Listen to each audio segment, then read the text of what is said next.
കോന്നിയിലെ UDF സ്ഥാനാർത്ഥി professor Satheesh Kochuparambil DCC പ്രസിഡന്റാണ്. തെരഞ്ഞെടുപ്പ് പ്രചരണത്തിന് വേണ്ടി ഇറങ്ങുകയാണ്. വലിയ അനിശ്ചിതത്വം, ആര് സ്ഥാനാർത്ഥിയാകും, എപ്പോൾ പ്രചരണം തുടങ്ങും, അങ്ങനെയുള്ള വലിയ ആശങ്കകളും അനിശ്ചിതത്വങ്ങളൊക്കെ മാറി കോന്നിയിലെ UDF സ്ഥാനാർത്ഥിയായിട്ട് ജനവിധി തേടുകയാണ്. എന്താണ് ഒരു പ്രതീക്ഷ? ഇവിടെ കോന്നി നിയോജക മണ്ഡലത്തെ സംബന്ധിച്ചിടത്തോളം യാതൊരു അനിശ്ചിതത്വവും ഇല്ല. ഐക്യ ജനാധിപത്യ മുന്നണിയുടെ നേതാക്കന്മാരും പ്രവർത്തകരും എല്ലാം തന്നെ ഒറ്റക്കെട്ടായിട്ട് ആണ് ഈ തെരഞ്ഞെടുപ്പിനെ നേരിടുന്നത്. തീർച്ചയായും വളരെ ശുഭപ്രതീക്ഷയോടുകൂടി തന്നെയാണ് മുന്നോട്ട് പോകുന്നത്.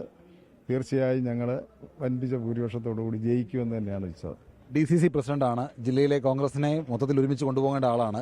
അപ്പോൾ ഒരു മത്സരരംഗത്തേക്ക് വരുന്നു. അങ്ങനെ വരുമ്പോൾ ആശങ്കയും ആദിയും പ്രതീക്ഷയും ഒക്കെയുണ്ട്. എന്താണ് മനസ്സിലൂടെ കടന്നു പോകുന്ന ഒരു വികാരം? നാട്ടിലെ പൾസ് എങ്ങനെ നോക്കി കാണുന്നു?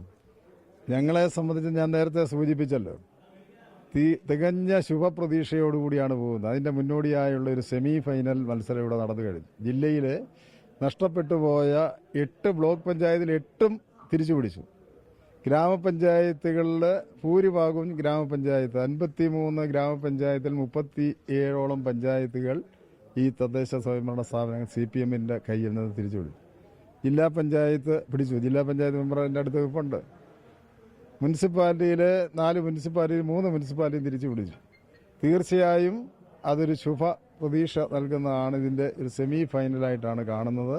ഈ തെരഞ്ഞെടുപ്പിൽ തീർച്ചയായും കഴിഞ്ഞ തുടർ ഭരണത്തിലൂടെ അധികാരത്തിൽ വന്ന ഇടതുപക്ഷ ജനാധിപത്യ മുന്നണി ഗവൺമെൻറ്റിൻ്റെ ആ കിരാതമായ ഭരണം അവസാനിപ്പിക്കുവാൻ വേണ്ടിയുള്ള ഒരു തെരഞ്ഞെടുപ്പാണ്. തീർച്ചയായും ജനങ്ങൾ UDFന് അനുകൂലമായി വോട്ട് ചെയ്യുമെന്നുള്ള കാര്യത്തിൽ യാതൊരു തർക്കവും.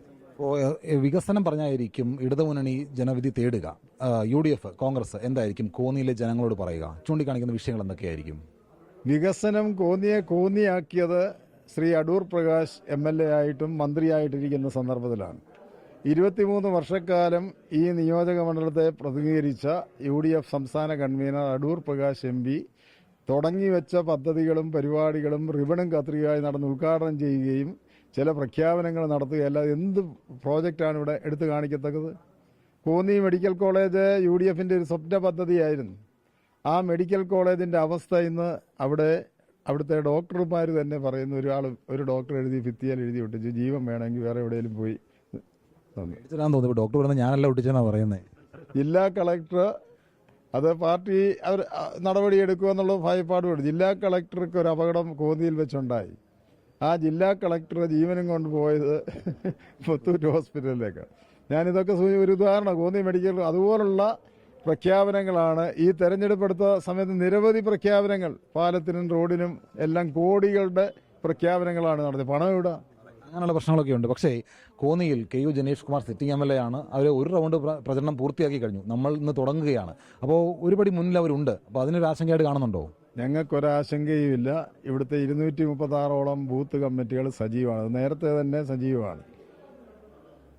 ആ പ്രവർത്തനങ്ങൾ ബൂത്ത് കമ്മിറ്റിയുടെ യുദ്ധകാല അടിസ്ഥാനത്തിൽ നാളെ മുതൽ തന്നെ ആരംഭിക്കും. യാതൊരു ഭയപ്പാടും ഞങ്ങൾക്കില്ല. അപ്പോൾ ഇക്കഴിഞ്ഞ ദിവസങ്ങളിൽ കണ്ണൂരും കോന്നിയും അടക്കമുള്ള ഈ മണ്ഡലങ്ങൾ വലിയ തരത്തിൽ വാർത്താ പ്രാധാന്യം നേടിയതാണ്. അപ്പോൾ അത് പ്രത്യേകിച്ച് UDFനെ സംബന്ധിച്ചുകൊണ്ട് ഏതെങ്കിലും ഒരു ആശങ്കയ്ക്കിടയാക്കുന്ന ഒരു കാര്യങ്ങൾ ഇക്കഴിഞ്ഞ മണിക്കൂറിൽ ഉണ്ടായത് തിരിച്ചടിയാകുമെന്ന് കരുതുന്നുണ്ടോ? വാർത്താ പ്രാധാന്യം ചാനലുകാർ കൊടുത്ത പ്രാധാന്യമില്ല. അവിടെ നടന്ന സംഭവങ്ങളല്ലല്ലോ ചാനൽ വരുന്നത്. അവിടെ നടന്ന സംഭവങ്ങൾ സുധാകരൻ MP രാജിവെക്കും, പാർട്ടി വിടും എന്നൊക്കെ പറഞ്ഞില്ലേ? അദ്ദേഹത്തിൻ്റെ പ്രസ്താവനകൾ അത് കഴിഞ്ഞ് കണ്ടില്ലേ? ഇന്ന് പറഞ്ഞ പോലെ ഉള്ളൂ. കോന്നി നിയോജക മണ്ഡലത്തെ സംബന്ധിച്ചിടത്തോളം MPമാർ മത്സരിക്കേണ്ട എന്ന് തീരുമാനം എടുത്തപ്പോൾ തന്നെ അടൂർ പ്രകാശ് MP തന്നെ എൻ്റെ പേര് നിർദ്ദേശിച്ചു. സന്തോഷവും ആത്മവിശ്വാസവും ഉണ്ട്. തീർച്ചയായിട്ടും. അപ്പോൾ സതീഷ് കൊച്ചുപറമ്പിലിന് തെരഞ്ഞെടുപ്പിൽ മത്സരിക്കാനുള്ള കെട്ടിവെക്കാനുള്ള കാശ് കൊടുത്തത് തൊഴിലുറപ്പ് തൊഴിലാളികളാണ്. അപ്പോൾ എന്തുകൊണ്ട് അങ്ങനെ കൊടുക്കാനുള്ള ആഗ്രഹം തോന്നി? സാറ് നേതൃത്വത്തിൽ വന്നാൽ ഞങ്ങൾക്ക് കുറച്ചുകൂടി പ്രയോജനമാകുമെന്ന് കരുതിയതുകൊണ്ടാണ് നമ്മൾ അങ്ങനെ ചെയ്യാൻ തീരുമാനിച്ചത്. സതീഷ് സാർ ജയിക്കും എന്നുള്ള പ്രതീക്ഷ തന്നെയാണ്. തീർച്ചയായിട്ടും 100% ജയിക്കും.